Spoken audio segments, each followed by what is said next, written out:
Doctor Zakir Naik کے بارے میں علماء کا موقف کیا ہے؟ بہت پاگل سے پاگل نے اپنے نام کے ساتھ مفتی لگایا ہوا ہے، اور کوئی ہمارے ہاں پاکستان میں تو کوئی معیار ہی نہیں ہے نا کہ جس کو چاہو مفتی لگا کے. مفتی عبدالقوی کا کیسا اسکینڈل چلا ہے، لوگ مجھے کہنے لگے مفتی عبدالقوی نے یہ کیا. میں نے کہا مفتی طارق مسعود کے بیانات کے لیے طارق مسعود آفیشیل کو سبسکرائب کریں.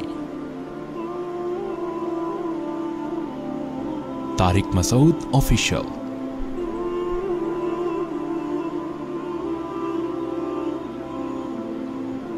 ڈاکٹر ذاکر نائک کے بارے میں علماء کا موقف کیا ہے؟ بہت سے علماء ڈاکٹر ذاکر نائک پر تنقید کرتے ہیں کہ وہ عالم نہیں، اور کچھ لوگ ان کو مجدد کا درجہ دیتے ہیں. کیا ڈاکٹر ذاکر نائک کو سننا درست ہے یا نہیں؟ حبیب صاحب سعودی عرب سے. دیکھیے، ڈاکٹر ذاکر نائک کے بارے میں افراط و تفریط ہے. کچھ لوگ تو ان کو بہت ہی بڑھا دیتے ہیں کہ کل میرے پاس وراثت کے مسائل کے لیے لوگ آئے تھے تو میں نے ان کو مسئلہ بتایا. بنوری ٹاؤن کا فتویٰ بھی تھا ان کے پاس. میں نے کہا کہ یہ بھی فتویٰ وہی ہے جو میں بتا رہا ہوں آپ کو. تو علماء، میں نے کہا کسی بھی مدرسے سے آپ فتویٰ لیں گے تو جو فتویٰ ساری دنیا کے مدارس کا ہے وہ اس میں ایک ہی ہے. تو وہ کہہ رہے ہیں ڈاکٹر ذاکر نائک سے ہم نے سنا ہے، کچھ یوں کہہ رہے تھے، کچھ یوں کہہ رہے تھے. تو میں نے ان سے کہا کہ دیکھیں، ڈاکٹر ذاکر نائک سے آپ نے جو سنا ہے، مجھے نہیں پتا وہ آپ سمجھے بھی ہیں کہ نہیں سمجھے، ڈاکٹر ذاکر نائک کا موقف کیا ہے، اور یہ بھی نہیں مجھے پتا کہ وہ اس بارے میں صحیح کہہ رہے تھے غلط کہہ رہے تھے. لیکن ہر شخص کی ایک فیلڈ ہوا کرتی ہے.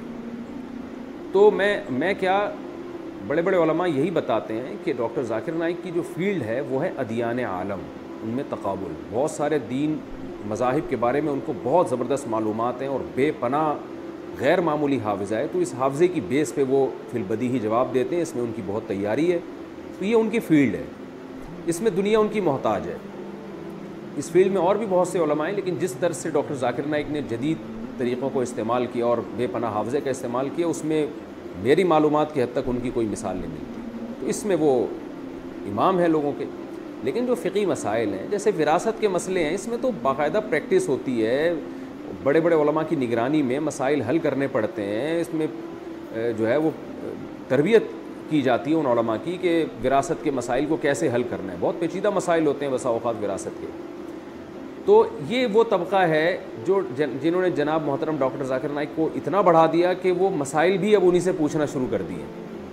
اور ایک طبقہ وہ ہے جو ان پہ بلا وجہ تنقیدیں کرتا رہتا ہے، اور تنقیدیں ایسی کہ الامان والحفیظ.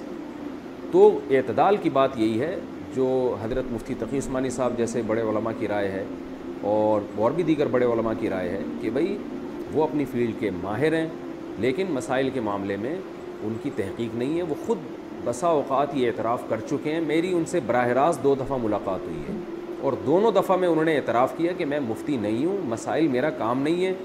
تو ہم نے ان سے پوچھا کہ آپ پھر بتاتے کہ؟ انہوں نے کہا لوگ اصرار کرتے ہیں بہت زیادہ، اور خاص طور پہ غیر مسلم پوچھتے ہیں تو مجھے جو کچھ معلومات ہوتی ہیں میں بتا دیتا ہوں. اور انہوں نے یہ بھی بتایا کہ مسائل کے معاملے میں میری آراء میں رجوع بھی بہت ہوا ہے، تبدیل بھی بہت ہوئی ہے. کہ پہلے مجھے کچھ مسائل تھے جن کی پوری تحقیق نہیں تھی، میں نے بتا دیا، لیکن پھر مجھے احساس ہوا، جس میں انہوں نے 3 طلاق کے مسئلے کے بارے میں بتایا کہ پہلے میری رائے یہ تھی کہ 3 طلاقیں ایک ہوتی ہیں، تو میں برملا بتاتا تھا. بعد میں اور ریسرچ کی تو پتہ چلا کہ نہیں، بھی ایک اس کے مقابلے میں دوسری بھی بہت مضبوط رائے موجود ہے. تو میں نے پھر ان سے کہا کہ آپ مزید مطالعہ کریں گے تو اور اس میں آپ آگے بڑھیں گے. تو خیر، میری کیا اوقات ان کے سامنے، یعنی جو جس فیلڈ میں وہ چل رہے ہیں تو اس میں میری کوئی اوقات نہیں ہے.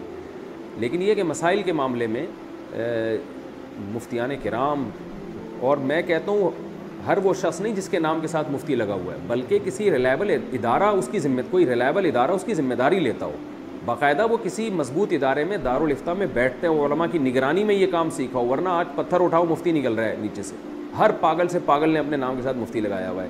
اور کوئی ہمارے ہاں پاکستان میں تو کوئی معیار ہی نہیں ہے نا کہ جس کو چاہو مفتی لگا کے. مفتی عبدالقوی کا کیسا اسکینڈل چلا ہے، لوگ مجھے کہنے لگے مفتی عبدالقوی نے یہ کیا. میں نے کہا پہلے یہ تو ثابت کرو کہ یہ مفتی بھی ہیں کہ نہیں ہیں.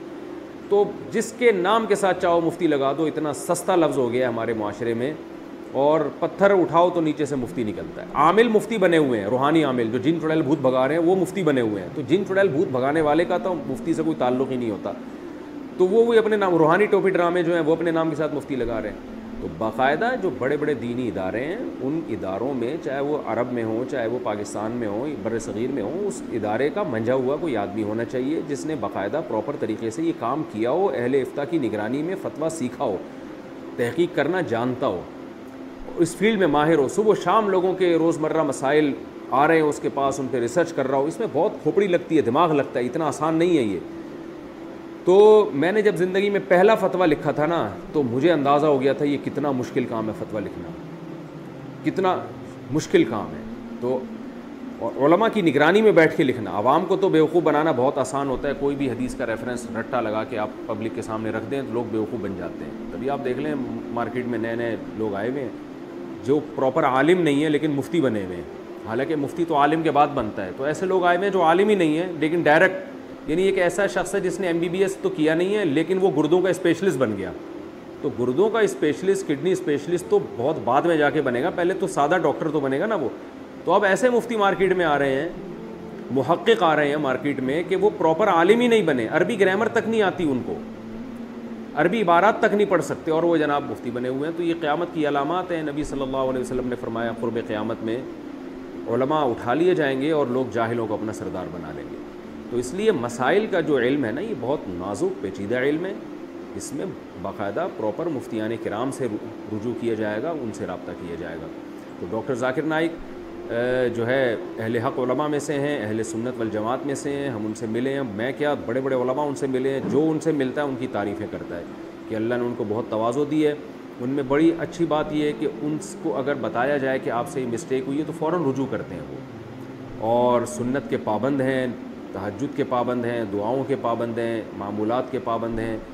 اللہ تعالیٰ نے ان کو ان صفات سے نوازا ہے. اللہ تعالیٰ ان کی عمر میں خوب خوب برکت عطا فرمائے، اور جو پابندیاں دنیا میں ان پہ لگی ہوئی ہیں اللہ تعالیٰ وہ پابندیاں ان سے دور فرمائے.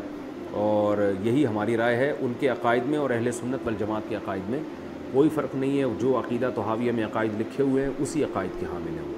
یہ بات بہت سے علماء ان سے براہ راست پوچھ چکے ہیں، میں بھی پوچھ چکا ہوں. تو وہ یہی بتاتے ہیں کہ کوئی ان کے وہ حنفیہ، شافعیہ، مالکیہ، حنبلیہ، ان چاروں مکاتب فکر کو اہل سنت والجماعت میں داخل سمجھتے ہیں. اور کوئی اگر فقہ حنفی کو فالو کرتا ہے یا فقہ شافعی کو فالو کرتا ہے اس کو برا نہیں سمجھتے.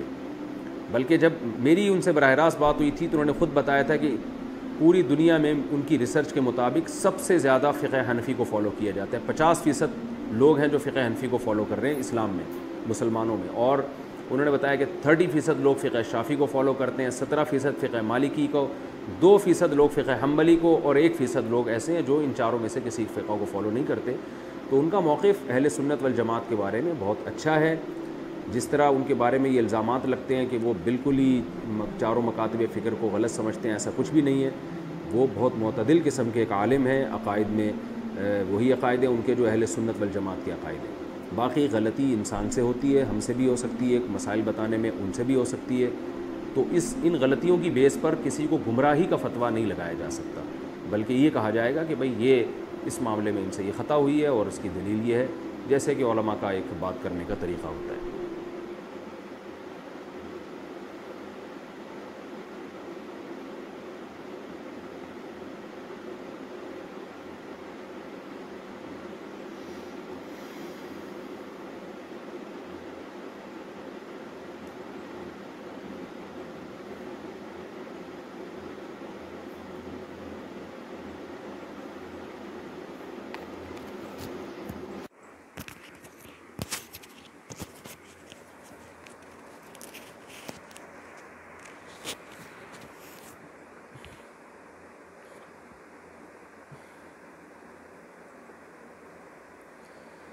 تو یہ تھی آج کا ویڈیو کو لائک کر دیں، چینل پہ نئے ہیں تو چینل کو سبسکرائب کر دیں.